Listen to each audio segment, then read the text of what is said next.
What up, peeps? We are back with another week of Weekly Detox. We're back. You know, it's me, D from DC TV on the YouTubes, and I'm here as always with Mighty Mosby. You can find me on Twitter, Instagram, TikTok, Snapchat, Facebook, and at my website, www.ambermosbywrites.com. Yes. So how are you doing, Mighty Mosby? How has your week been going? Oh my gosh, I had a video game marathon this week. A lot of The Witcher 3. Yes. Witcher 3, you preparing for the next season? You getting yourself Correct. in the Witcher mode? I'm ready for the next season of Geralt of Rivia. I know. I'm ready for that to come back too. I don't know when they're premiering the new season, but hopefully it's by the fall. Should be good stuff. Yeah. All right, people, we're not going to waste too much time. We're going to get into our topics today. Before we get started, though, make sure that you all like, comment, let us know your thoughts on the topics for the week. And again, if you're liking what we do, you want to hear more, just subscribe. Then you'll know. Yeah, hit the button. Then you'll know when our next episode is ready to go. You get notifications, all that good stuff. All right. So moving on to some movie news. Have you heard this, Mighty Mosby? Michaela Cole has joined the cast of Black Panther: Wakanda Forever. Yes, I heard about that. And then all the ideas of like who she could be playing, who might be there. And I can't let myself get excited for any future Marvel projects. Like they have just made some moves that have me kind of just questioning their vision. So I'm not going to get too excited and start guessing what it could mean. I'm not even going to do it. Yeah, but Michaela Cole, who she came to fame from her show Chewing Gum. Amazing show. Episode of Black Mirror, and she was most recently in her own co-produced show, I May Destroy You. Now, I saw her in the episode of Black Mirror, and I've seen part of I May Destroy You. So that's as far as I know, like her acting repertoire. So in terms of just her being casted, are you excited? Like, have you seen her work? Are you excited for her work? You really missed out with Chewing Gum. I've never seen anything like, I had never seen anything like Chewing Gum. I was not prepared, first of all, for just her striking ass look. Like right off the bat, yeah. I was not prepared for her face gorgeous. Alone. Cheekbones for days. How do you not just like stare at her face and just try to fit, like just chiseled in every direction, cheekbones for days. Beautiful. Her head shape is amazing. And then that rich chocolate skin. I'm just like, what's going on here? Like the first time I saw her, I was like, what country makes this? Like which one of them African nations has made this? Because it's fabulous. And she's willing to be funny. She can make fun of herself. She can be a physical actress. She's got great timing, all from Chewing Gum. This is just Chewing Gum. The episodes, of course, in Black Mirror were great. I didn't watch I May Destroy You yet. It's on my list, but I haven't gotten there yet. But just from Chewing Gum, I'm all in. Yeah, so you think that she might have more of like a comedic role? Like, is that her background? You think? No, I feel like because she can make fun of herself, she's probably more easily directed. And so I feel like she could probably be given direction that could take her to goofy or to serious. Because when she was in Black Mirror, she wasn't playing a goofy character and it was still very believable. And I still and I was able to separate who she was in Chewing Gum from the other roles. So that speaks to talent to me. Yeah. So not really sure what kind of slant they might bring her into this next Black Panther. I'm going to try to guess. I got an idea, but I'm not even going to try to guess. Okay.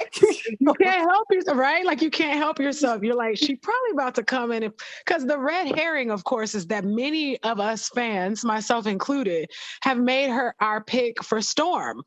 Yeah, like a lot of us want her. People already buzzing like, is she going to be Storm? We want her for Storm. But like I said, you just can't trust Marvel right now. They've been doing some weird stuff, and they've been throwing some people This in. phase 4 is gonna be, it's It's all already over the starting. It's place. gonna be weird. It's gonna be a I know weird they have like phase. all kinds of new teams that they're introducing in phase 4, all kinds of new crews and characters and a whole multiverse. I get it, but they've been doing some sketchy stuff. So I'm not gonna get my hopes up. I would love to see her play Storm, but I'm pretty sure she's coming in to play Madam Slay. Yeah. Okay. I don't know who that character is. That She's is part of. She was partnered with Killmonger. So are you saying that they might be bringing back? Exactly. You see how it starts? I knew I shouldn't have said it out loud, but that's how it starts. Madam Slay is connected with Killmonger. So okay. I'm just saying. Interesting. Exactly. That's why I was like, ooh. Now wait a minute, because we know that Chadwick Boseman is gone. We know that there's a battle about whether or not we're recasting T'Challa, making Shuri Black Panther, or if we're bringing Killmonger back and having him step up as Black Panther, because at a point Killmonger was also Black Panther. So that's interesting. And we talked about it in one of our previous episodes, that Namor is coming, and Namor so we know for Black sure Panther, he's going to be in the next episode. Right, and we know that Namor and Black Panther have battled numerous times. So I'm just like, don't get our hopes up. Like, you just, I don't know. I don't want to get my hopes up. But that's what I think is happening. I think she's coming in as Madam Slay. Okay, so she might be more of the villain, anti-hero side of the Marvel universe. Okay, so that could be interesting. Bringing back someone connected to Killmonger or Killmonger and her. Okay. Yep. And then, of course, people, on the other side are like, are they bringing Storm? I don't know if they're ready to they bring haven't Storm even into introduced Marvel mutants, yet. guys. They haven't even introduced mutants in this new universe. Namor is going to be a mutant that they introduced. He is our first one. So, I mean, imagine if they introduced the mutants by throwing in Namor and then, surprise, here's Storm. Like, ooh. Yeah, that's what I'm like. That's why I'm like hedging on the side of no with Storm, because like I'm gonna need what I needed Fox to do years ago, is to give Storm her own movie before we even connect her with stuff. I need her to have her true origin story. She's got some of the best folklore in the X-Men universe, and it has never been touched. And she goes across multiple teams, including several Avenger squads. Yeah, she was married to Thor at a point. Like, just come on, give Storm her movie. But that's the thing. Like, she has her own mythology that don't got to be connected to any ensemble yet. Like, give her her own thing. Too much. She could have, but my point was only that she could have her own thing and it could still tie in to everything that already exists, because she touches so much. Yeah. I mean, like, her character can go on from like multiple phases of Marvel. Absolutely. That's how that's how much weight she has, and her powers are so great. And if they do it right visually, are one of the best visual powers that they can put in movies. I mean, she was worshipped as a god. Come on now. And the way that she can manipulate weather, like we saw bits of it, definitely not enough in the X-Men franchise. But with the technology today, they can do some dope stuff with her powers. And I need to see it. This is no shade at Halle Berry. You did the best you could. She did the best with nothing. I will never get over that line they gave her to this day. You know what happens to a frog when it's hit by lightning? Why? Who picked that? Who? Of all the things you could have Storm say, like, just, this is why she needs her own thing. Don't put her with no one first. Put her in her own story, then connect her up fine. But they made her soft. Yeah. They made her soft. Bryan Singer, I don't forgive you for that. You made her soft in the movies. She had to get rescued more than once. I was like, cut it out. As it's kept, we don't forgive Bryan Singer for a We lot don't of things, forgive you, but Bryan we're not Singer. going to focus on that. We don't forgive you. We don't need to get into his legal issues, but We're not even. I'm just talking about X-Men. Yeah. But yeah, so I hope like that she's not going to be Storm. I mean, I could see her as Storm just by the way she looks. I think she has a great visual, because I need to see Storm as an unambiguous dark brown Storm, or Keeper. I'm sorry, that's just how I feel. No more light-skinned Storms, guys. No more medium brown Storms. Give us the chocolate Storm. Yeah. Give us the chocolate Storm. Or keep it. So I'm interested to see what her role is going to be. Like you said, so much as we don't really know too much even about what the Black Panther sequel is really going to be about. So I guess as they get closer to that release date in 2022, they'll start with the trailers and we'll get an idea of what we're going to see in this next one. But I'm glad she's being cast. Yeah. I really feel like that's ultimately coming down to whether or not they're going to recast T'Challa. I really feel like they're waiting to the last possible second to make that decision. Because once they make that announcement is made. You know what I mean? And whether or not fans are going to react to it well is not up to them. And so they have to really, really, really, really be ready to tell us either he's been recasted or we're moving forward with Shuri. Yeah, I mean, but with these phase 4, different timelines and things, they could easily put, but at the same time, Kevin Feige, other actors in Black Panther have said they're not recasting T'Challa, but at this time, Marvel does misinformation all the time. Like with the last Black Widow movie that just came out, don't tell me. I haven't seen it yet. Oh, okay. I haven't seen it yet. Okay. I won't mention that because what I was going to say would be a complete spoiler if you want to see it. But just saying that Marvel does a lot of misinformation in the press. Sometimes when the movie comes out, they're going in a whole different direction. So who knows? It, like you said, it's hard to speculate. But I'm glad she's being cast. I want to see her continue to rise. Like, looks like her career is on the rise. I'm here for it. I'm always rooting for Black women, period. So absolutely, her being cast and getting that Marvel check. We always love that. Great stuff. Yes. Okay, so we did the good with Marvel. Yay, casting Black actresses. Great. But I want to end on having a little conversation with Marvel. And this might be an unpopular opinion, but it's been brewing in my mind for some time, and I want to talk about it. Uh-oh. So I will just preface this with, I am not a Marvel fan, boy or girl or whatever you call it. I like some of their movies. I don't like some of their movies, and I think some are very mediocre and forgettable. But I will show up if any of their movies look interesting to me. I'm fine with them doing as many as they want to, as long as they want to, because I'll pop in here and there. I haven't seen every movie in Marvel, but I've seen a lot of them. I've seen the important ones to know what's going on. The important ones? Like, the all of the Avengers movies, I've seen those. You could have gone without one of them. Yeah, but you watch those, you'll kind of know, what's been happening in all the other movies. So I've kind of bounced around, but for the most part, I'm on track with what's going on with Marvel, all their different phases and whatnot. But something that I want to talk about is the Marvel fandom, because we always hear how bad and annoying and pushy the DC fandom is. DC always messes up their movies. DC is always doing this and this and that.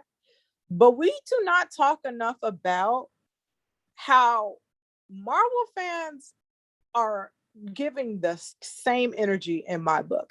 Because what I've noticed is that they get this mentality where you can't say anything negative about a Marvel movie, even though, like I said, the ones I've seen, quite a lot of them, I say, are right in the middle of the road. They're not great. They're not horrible. I really don't remember them. They're just they got the same plot, same look. Yeah. But I have been noticing the Marvel fan base, like there's real deal fans who know the comics, know all the movies. if you say Marvel movies are less than amazing, or what they're doing with the universe is less than amazing, they slander you. And there are some movie reviewers who have been, watching the Marvel TV shows that have been coming out. They watch the Marvel movies, and like the Marvel fans, if you don't say like everything about Loki was great, everything about WandaVision, which I didn't see, I'm not interested in it, sorry, I'm not gonna watch it, don't ask me. But if you say any of those had any flaws, they're coming after you. But what I also notice is there's some bias in there, because they don't mind slandering Falcon and the Winter Soldier. Oh. They don't mind slandering Captain Marvel, and they haven't minded having some slander towards this current Black Widow movie. So what are you noticing between the things that you can talk about and the things that you can't? Well, if I was going to be fair, and I guess I can't help but be fair because I am a fair person, I would argue, if I was going to be fair, I would argue that people are more ready to fight for the known, established, I grew up with these all my childhood heroes, versus you really have to read the comics to know who these people are heroes. Like, how many people knew about Winter Soldier?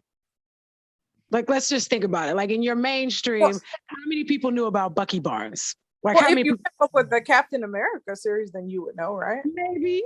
Right. That's what I'm saying. There's a difference though between like Saturday morning cartoon heroes. Like, everybody knows who Iron Man is because he had his own show, and we all know who Thor is because he's been referenced in a bunch of stuff.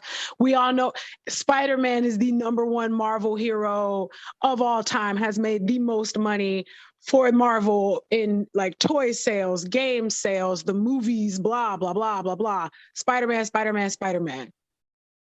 Those people can't be touched. They're like deified. Those are Stan Lee's babies. You can't talk about Stan Lee's babies. But Falcon, that's not Stan Lee's baby. Carol Danvers, not Stan Lee's baby. You mean the Falcon isn't Stan Lee's baby? They're not. You're not getting what I'm saying. So I'm gonna be clear. There are mainstream, popular Marvel characters, super mainstream, that everybody knew before these movies had to come out. And then there are Marvel characters that became mainstream once these movies came out. I was just trying to give them the wiggle room, say they'll fight to the death for the characters that they've always known, but these new characters that they're just getting to know, that these newer ones that are just becoming mainstream, they're wishy-washy about. That was me trying to be polite. Yeah, I guess you could say that, but I sure know that they won't let you say that the Ant-Man movies are pointless and boring.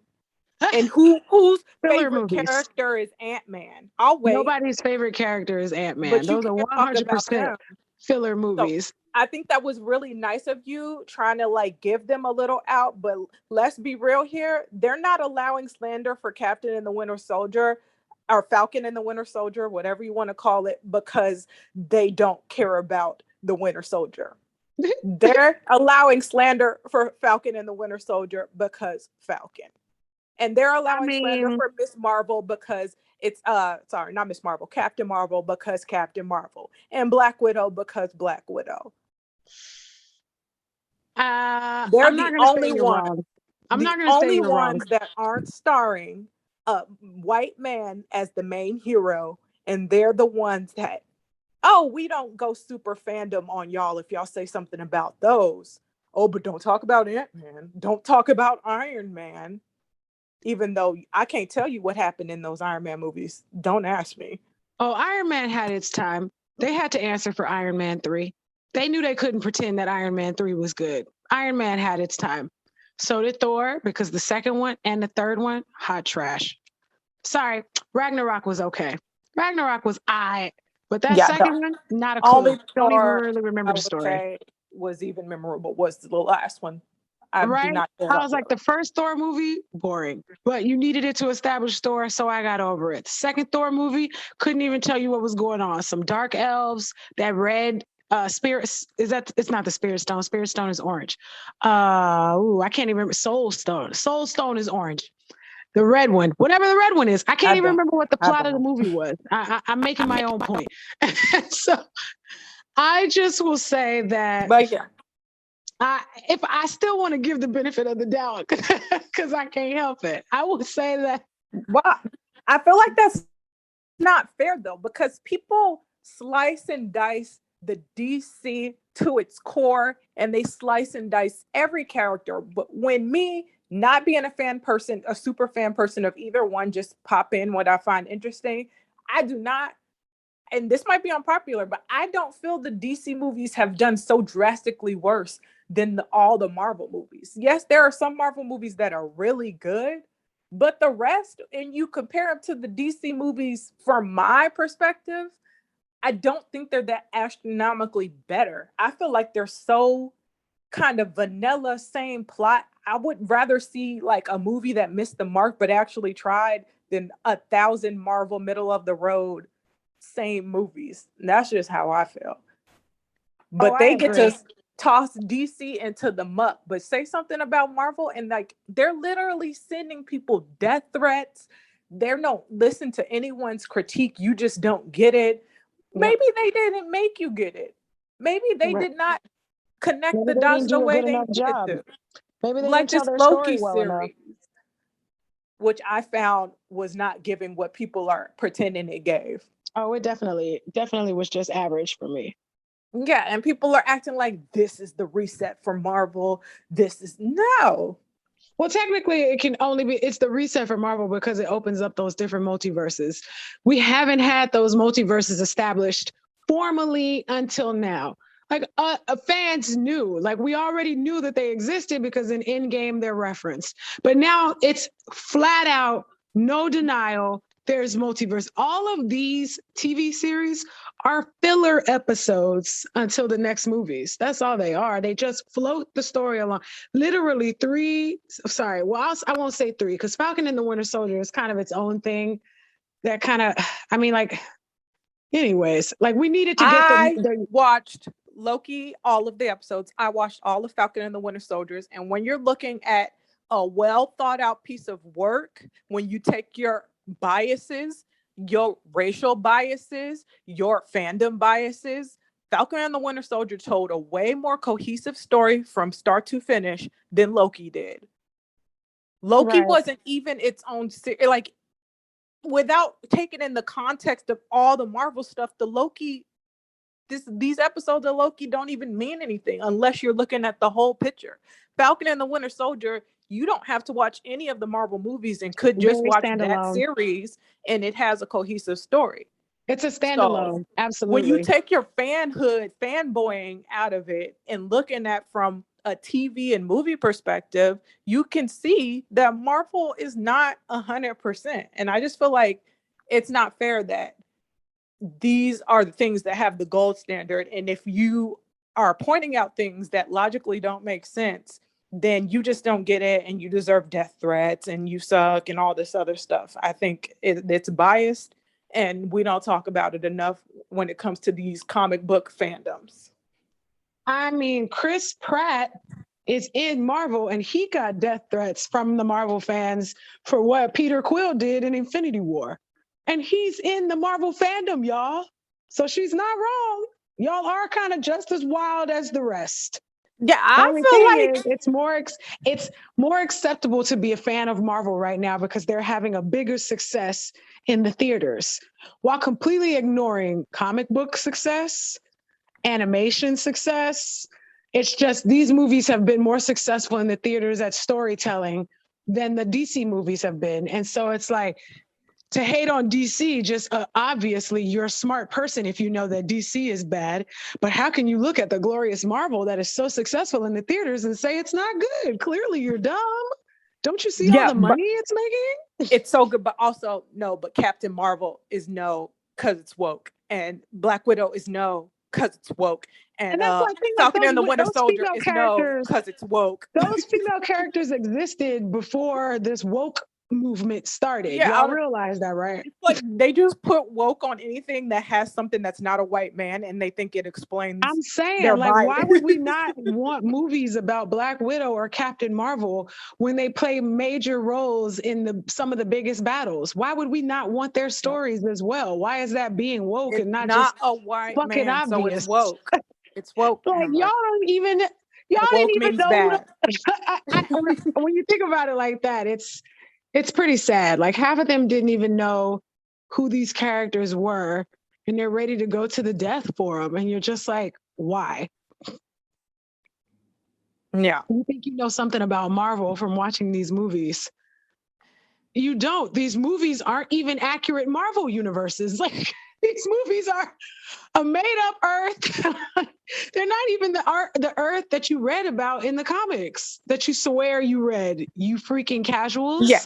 And I'm like, they miss me with it's not comic loyal. It's not, y'all did not read all these comics. You're not convincing me of it. And even if none of them, what thing is source loyal 100%? Who cares if it's source loyal, if it's telling a good story and it's interesting? Like, if it's not canon, you go, it's not canon, and you move along. That's it. And again, they don't care if it's comic loyal until it's quote unquote a woke character. Then it's, oh no, you deviated from the comics. It's terrible. You're making everything about politics. Like comics haven't always reflected the current politics of the time. Like I can't with them. You're right. If it's not a white man sitting in the highest seat, they panic. That's all they know how to do. Yep. So I just need y'all to acknowledge that you're biased. Like you can be biased, but just acknowledge that you're biased. Right. And also acknowledge that we don't care. We're going to see different people in these movies. They're going to make money. I don't care how loud and wrong you are. So pretty much get over yourself. Pretty much, guys. Yeah. But that's the end of my Marvel fandom rant. I'm still gonna watch these movies that I find interesting, and I'm still gonna say if they're mediocre. And I'm not paying for all of them. Just like I didn't pay for Black Widow, and I won't. I mean, to be honest, I haven't paid for the majority of the Marvel series. I'm not paying for that. I was like, I got Disney Plus. When it comes on to regular Disney Plus, that's when I watch it. I'm not paying you extra for this. For a movie that should have came out like 4 years ago? No, I'm good. Yeah, I'll wait till you see that. Maybe we can talk about a review. I know what twist you're talking about. I know exactly what twist you're talking about. Because people can't help spoiling things. So even for those of us who haven't watched it, we all know about the Taskmaster twist. Get over it. Yeah, I mean, but like we could talk about like the whole movie once you see it, just to see like what your thoughts are. Because we can actually give our thoughts about a Marvel movie without personal bias and just say if it was good or not. Yeah, because there's been a lot of Marvel stuff that's just there to float along to the movie that they want you to watch, which is what WandaVision and Loki were. Both WandaVision and Loki were just tools to move you along to Doctor Strange's movie. The end. Doctor Strange's movie for Wanda, Ant-Man's movie for Loki. Like, that's it. And we'll wrap this up, but I'm gonna say my last controversial thing. They went too soon with this multiverse. Y'all gonna see. They went too soon.